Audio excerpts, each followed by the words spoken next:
नमस्कार दोस्तों। पीछे इस चित्र में देखकर आपको लग रहा होगा कि भगवत मान जो कि चीफ मिनिस्टर हैं पंजाब के और जो कुलदीप धलीवाल साहब हैं, ये इस समय मिनिस्टर हैं और कहा जा रहा है कि डिपार्टमेंट ऑफ एडमिनिस्ट्रेटिव रिफॉर्म्स इनके अंडर में था। तो ये इमेज देखकर बिल्कुल लग रहा होगा कि एडमिनिस्ट्रेटिव रिफॉर्म्स की बात कर रहे होंगे, एडमिनिस्ट्रेटिव एफिशिएंसी की लाने की बात कर रहे होंगे और ये कार्यकाल लंबा चल रहा है। भगवत मान साहब इस चीज का नोट ले रहे हैं और चीजों को चेक कर रहे हैं कि हाँ आप काम कैसा कर रहे हैं। पर ये तो पिक्चर की स्टोरी समझ में आ गई, पर जो इसके पीछे एक और कहानी चल रही है वो हम आपको बताना चाहते हैं, वो आपको आश्चर्य में डाल सकती है। पंजाब की सरकार का एक गैजेट नोटिफिकेशन आता है। उस गैजेट नोटिफिकेशन में यह रहता है कि भाई हमें पोर्टफोलियोज कुछ बदलने हैं। पोर्टफोलियो जो बदले जा रहे हैं वो इन्हीं का था, जो मिनिस्टर आप देख रहे हैं इन्हीं का था, कुलदीप धलीवाल जी का है। श्री कुलदीप सिंह धलीवाल जी का एग्जिस्टिंग पोर्टफोलियो दिखाया जा रहा है। पोर्टफोलियो मतलब जिस मिनिस्ट्री को वो हैंडल कर रहे हैं। उनके पोर्टफोलियो में एनआरआई अफेयर्स भी है, उनके पोर्टफोलियो में एडमिनिस्ट्रेटिव रिफॉर्म्स भी है और जो नया पोर्टफोलियो उनके लिए छोड़ा गया है वो बस एनआरआई अफेयर्स है, मतलब एडमिनिस्ट्रेटिव रिफॉर्म्स इनसे हटा लिया गया। अब एक कहानी हम आपको बताएं इसके पीछे। यहां पर यह निकल कर आ रहा है, जो ये गैजेट नोटिफिकेशन उसमें लिखा हुआ है कि भाई जो एडमिनिस्ट्रेटिव रिफॉर्म्स की यहां बात की गई है वो एग्जिस्टेंस में था ही नहीं। मतलब आप ये अभी फरवरी 21 को आप सुनाए हो और 20 महीने से ये जो मिनिस्टर आपको दिख रहे हैं 20 महीने से डिपार्टमेंट को संभालने की कोशिश कर रहे हैं ऑफ एडमिनिस्ट्रेटिव रिफॉर्म्स, और गैजेट नोटिफिकेशन में दिखा रहा है कि ऐसी तो कोई मिनिस्ट्री, ऐसी तो कोई डिपार्टमेंट है ही नहीं। 20 महीने से ये व्यक्ति उस मिनिस्ट्री का, उस डिपार्टमेंट का मिनिस्टर है जो मिनिस्ट्री है ही नहीं। लिखा इस नोटिफिकेशन में कि ये मिनिस्ट्री नॉन एग्जिस्टेंट है, ये दिख ही नहीं रही है। कहां पे है मिनिस्ट्री? अब आप सोचिएगा ये कैसे अचंभा हो सकता है कि मिनिस्ट्री ही ना दिखे, मिनिस्ट्री बनी ही नहीं है। और अगर आप वाकई में गुड गवर्नेंस के डेफिनेशन को देखें तो हम लोग ये चाहते हैं कि भाई मिनिस्टर है, मिनिस्ट्री है, काम कर रहा है। ये तो उल्टा वर्जन अब एक लगने लगा, गायब गवर्नेंस, कि मिनिस्ट्री है या मिनिस्ट्री नहीं है, मिनिस्टर है। अब आखिर गलतियां होती कैसे हैं?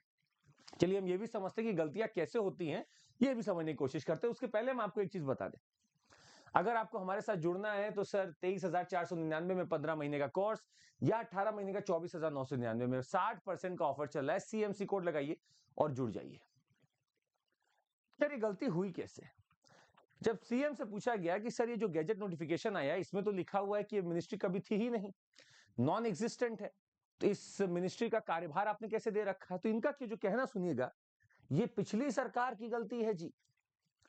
मतलब यहां पर दोष या जो कोई भी, अगर आपको अपना रिस्पॉन्सिबिलिटी अकाउंटेबिलिटी अगर बात की जाए तो यहां पर हमने दोष डाल दिया कि किसी और की गलती है, ये हमारी गलती नहीं है। अच्छा 20 महीने से कोई नहीं है पेपर में, ये भी हमारी गलती नहीं है, ये भी किसी और की गलती है। देखिए I am not going into somewhat political motives that could be there, हम उसमें नहीं जाना चाह रहे। पर अगर आप किसी ऑर्गेनाइजेशन के हेड हैं तो सर आपसे उम्मीद की जाएगी कि आपको पता हो कि आपके ऑर्गेनाइजेशन में क्या क्या चल रहा है। अगर आप किसी जिले के एसएसपी हैं, अगर आपको कमिश्नर बनाया जाएगा तो आपको पता होगा कि यहाँ क्या क्या चल रहा है। अगर आप ऐसे एक पद की बात कर रहे हैं कि ऑफिसर है पर उसका ड्यूटी ही नहीं है, उसके लिए थाना ही नहीं है, तो सर थोड़ा तो अचंबा होगा। यही यहां पर देखने को मिला। खैर आखिर प्रोसेस क्या है इसका? अगर हम केंद्र सरकार की बात करें तो हर मंत्री और मंत्री परिषद और मंत्री का जो मिनिस्ट्री है, डिपार्टमेंट है, मंत्रालय है, वो प्रेसिडेंट द्वारा बनाया जाता है और दिया जाता है। इसी काम को मिनिस्ट्री अगर स्टेट की बनेगी तो गवर्नर बनाएंगे। मिनिस्ट्रीज कितनी बनेंगी ये सीएम चीफ मिनिस्टर बताते हैं गवर्नर को, गवर्नर उसके हिसाब से मिनिस्ट्री बनाते हैं और मिनिस्ट्री बनाने के बाद वो पोर्टफोलियो भी अलॉट करते हैं कि ये मिनिस्टर इस मिनिस्ट्री का रहेगा मिनिस्टर, ये मिनिस्टर को ये मिनिस्ट्री अलॉट की गई है। ये सारा काम गवर्नर द्वारा किया जाता है, पर एड एंड एडवाइस किसका चल रहा है? चीफ मिनिस्टर का। ये हमारे पास संविधान में आर्टिकल है, आर्टिकल 164 जब आप पढ़ेंगे तो लिखा हुआ है chief minister shall be appointed by the governor and the other minister shall be appointed by the governor on the advice of the chief minister. और जो मिनिस्टर साहब हैं ये प्लेजर ऑफ द गवर्नर, मतलब जब गवर्नर इनको चाहे हटा दे। पर कैसे? सीएम बोलेंगे। मतलब यहां पे साफ दिख रहा है कि मिनिस्ट्री गवर्नर बना रहे हैं, पोर्टफोलियो मिनिस्ट्री को, मिनिस्टर को सौंप रहे हैं गवर्नर। तो ऐसा कोई डिपार्टमेंट रहा होगा जिसको सौंपा गया होगा, पर ये डिपार्टमेंट तो दिख ही नहीं रहा है। अच्छा, जब आप मिनिस्ट्री की बात करते हैं उसका हेड होता है मिनिस्टर, जब आप एक डिपार्टमेंट की बात करते हैं तो उसका हेड होता है सेक्रेटरी। पर चूंकि वो डिपार्टमेंट मिनिस्ट्री के तहत होगा तो मिनिस्टर आपका एग्जीक्यूटिव पावर उसका रखता है पूरा। अब एक सवाल यहां और बड़ा बना कि आखिर गवर्नर ने जब ये पोस्ट बनाई होगी, जब ये पोस्ट दिया होगा सीएम के कहने पर, तब गवर्नर ने तो राजपत्र पे दे दिया होगा। ये तो दायित्व था सरकार का कि आपको कहीं ना कहीं बनाना चाहिए था, जगह देनी चाहिए थी, मिनिस्टर और लोगों को लगाना चाहिए था। बाद में पता चला ये तो जिस डिपार्टमेंट को देख रहे हैं वो एग्जिस्ट ही नहीं करता है, 20 महीने बाद पता चल रहा है। तो अचंभा होगा ही होगा कोई भी। अच्छा, पोर्टफोलियो का अगर हम थोड़ा यूपीएससी एनालिसिस करें तो आप देख रहे हैं कि हर मिनिस्टर को मिनिस्ट्री का एक पोर्टफोलियो मिलता है। आखिर ये कब से चालू हो गया, मिनिस्ट्री कब से एलोकेट होने लगी? हम आपको बताते, बड़ा इंपॉर्टेंट एक्ट है सर।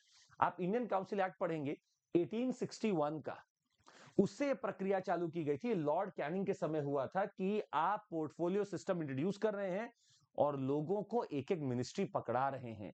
ये 1861 से चालू हुआ, इंडियन काउंसिल एक्ट 1861 से चालू हुआ है। बड़ा इंपॉर्टेंट है, याद रखिएगा। और आज के लिए इतना ही है। तो मिनिस्ट्री फिलहाल गायब थी, अब इसके ऊपर आरोप प्रत्यारोप चलते रहेंगे, पर हमारे लिए क्या दो चीज मिला, आर्टिकल 164 और इंडियन काउंसिल एक्ट ऑफ 1861। आज के लिए इतना ही। आपको बता दें, अगर आपको सीसेट में जुड़ना है हमारे साथ तो 2999 में पूरा कोर्स हमारा सीसेट का आप ले सकते हैं। और हमारे पास प्रारंभ बैच है हिंदी का, लाइव हो चुका है। आगाज बैच है इंग्लिश का 27 के लिए लाइव हो रहा है कल से। आरंभ बैच है परसों से लाइव हो जाएगा। आरंभ ये 2026 का इंग्लिश बैच है और इग्नाइट इंग्लिश बैच है 28 फरवरी से चालू होगा। तो आप सीएमसी कोड लगाइए और इन सब के साथ जुड़ जाइए। आज के लिए बस इतना ही। एक चीज आपको और बता दें कि हमारा एक आरंभ इवेंट हो रहा है, ये 1 मार्च को होगा। आईटी जेईई नीट यूजी और बहुत सारी यहाँ चीजें होंगी, तो आपके कोई भी संपर्क में हो जो इन एग्जामिनेशन के आसपास हो, जरूर बताइएगा। जेईई नेक्सस चैनल पे ही होगा। जय हिंद, बहुत बहुत शुक्रिया। जरूर लाइक सब्सक्राइब और शेयर करिएगा।